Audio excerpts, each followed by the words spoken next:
안녕하십니까. 혼란한 정치 시사 이슈를 술술 풀어보는 송국근의 혼술 11월 17일 금요일 오후에 인사드립니다. 윤석열 대통령과 한동훈 법무부 장관 뗄래야 뗄 수 없는 사이죠. 여러모로 공통점이 있습니다. 자, 정치 행보를 시작하는 과정에서 두 사람이 걸었던 길 묘하게 닮았습니다.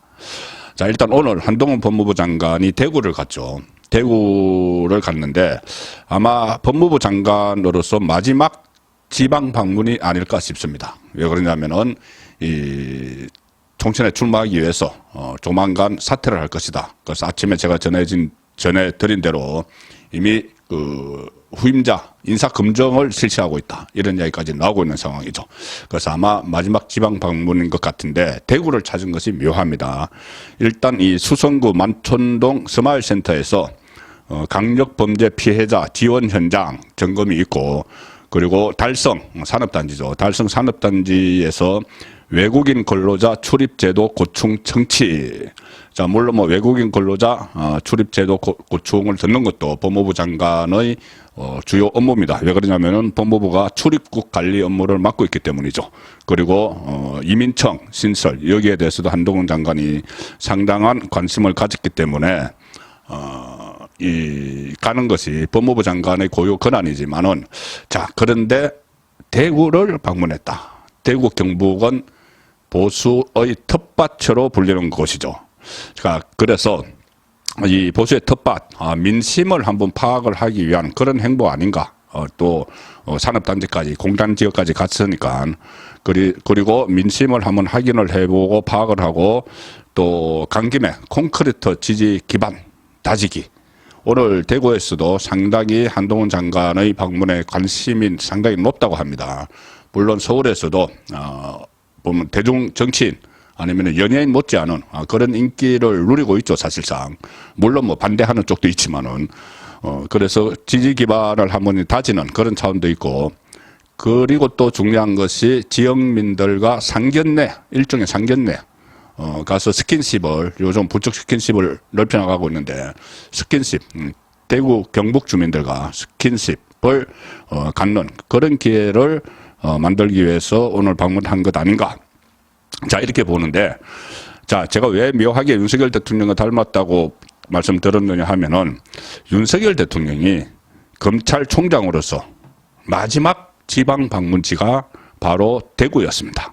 한동훈 법무부 장관으로서 아마도 마지막 지방 방문지가 대구, 윤석열 대통령 검찰총장으로서 마지막 지방 방문지가 대구. 자, 2021년 3월 3일인데 이 윤석열 총장은 그전에 대구에서 3번 근무를 했죠. 초임지가 대구지검이고, 그 다음에 대구지검에서 특수부장을 했고, 나중에 자천됐을 때 대구 고검으로 갔습니다. 자, 그래서 대구에 상당한 애착이 있는데, 검찰총장으로서 마지막 방문지를 대구를 택했습니다. 대구 고검, 지검 직원들과 간담회가 있었는데 검수완박 그때 소동이 일어났었죠. 거기에 대해서 강력 비판을 하면서 대응책을 마련한다.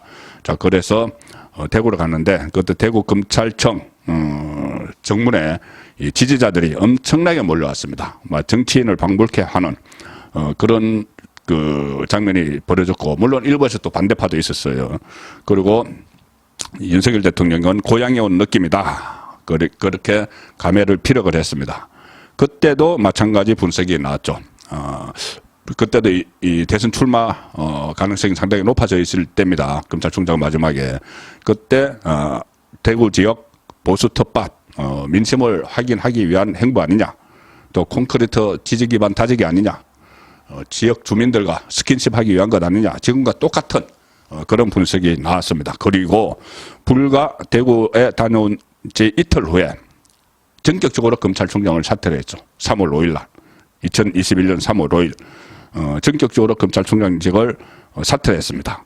그리고 그 사퇴 성명에서 정의와 상식이 무너지고 있다. 그대로 두고 보고 있을 수는 없다. 이렇게 이야기를 했고, 한 석 달여가 지나서 그동안은 석 달여 동안 각계 사람들과 두루 접촉을 했죠. 각계 전문가도 만나고 두루 만난 뒤에 2021년 6월 29일 6.29 때 정계 입문을 선언을 했습니다. 자, 그런 과정을 거쳤는데 지금 한동훈 장관도 지금 아마 지방 행보 마지막으로 대구를 지금 찾는 그런 상황이 됐고, 여기에 대해서 뭐 일부 언론에서는 이준석이 대구에 출마한다니까 그것을 뭐 견제하기 위한 것 아니냐 이런데 그런 거는 전혀 과잉 해석입니다. 과잉 해석.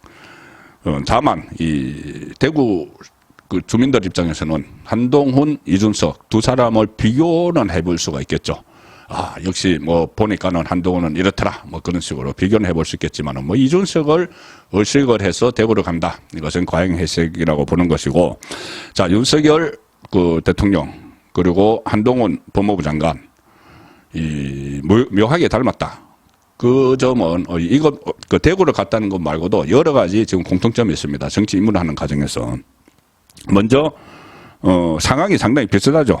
지금 현직에 있을 때 검찰총장 윤석열이나 법무부 장관 한동훈 현직에 있을 때는 이 계속 출마 가능성, 한 사람은 대선, 한 사람은 총선 출마 가능성이 나오는데 현재로서는 출마 생각 없다. 현직에 있을 때는 각각 그렇게 얘기한 것도 다 닮았고, 그러다 결국 윤석열 대통령은 출마해서 대통령이 됐고 한동훈 장관도 총선 다음에 대선까지 갈 수 있는 상황이고, 또 하나 공통점이 이 좌파 세력과 충돌을 하고 있었다.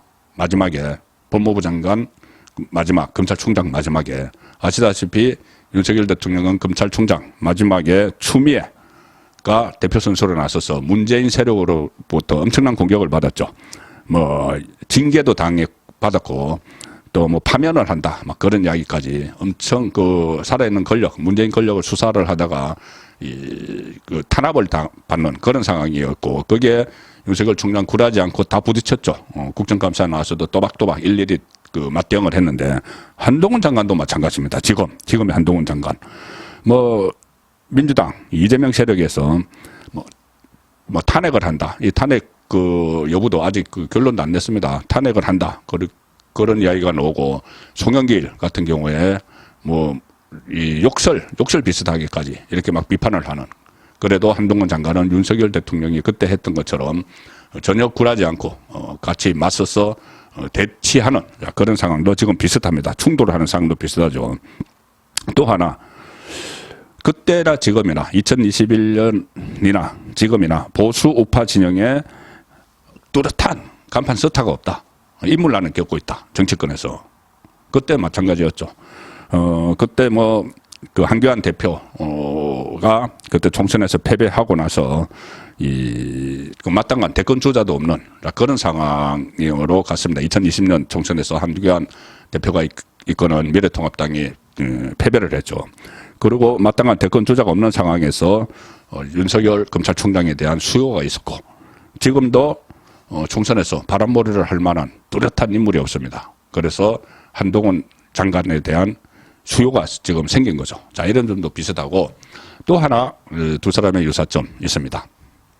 그때 그 검찰총장 윤석열, 법무부 장관 한동훈, 앞으로 정치를 할 두 사람 공통점 또 하나, 배우자죠. 배우자가 다른 정치인들 배우자들보다 상당히 많은 관심을 모으는 화제가 되는, 그때 김건희 여사, 김건희 코바나 컨텐츠 대표, 지금은 진은정 변호사, 얼마 전에 이 자원봉사 활동 거기에 나와서 상당히 언론의 스포트라이트를 받았죠. 자, 그런 점도 좀 두 사람이 유사하다. 그래서 결국은 이 윤석열 검찰총장, 한동훈 법무부 장관의 이 TK 행보로 시작을 한 정치 이 행적, 거기서부터 시작해서 제가 몇 가지 닮은 점을, 유사한 점을 말씀을 드렸는데, 자, 한동훈 장관이 윤석열 대통령의 후계자로 계속 쭉 이어질 수 있을지, 그 부분도 관심을 갖고 지켜봐야 될 것 같습니다. 송국근의 혼술이었습니다.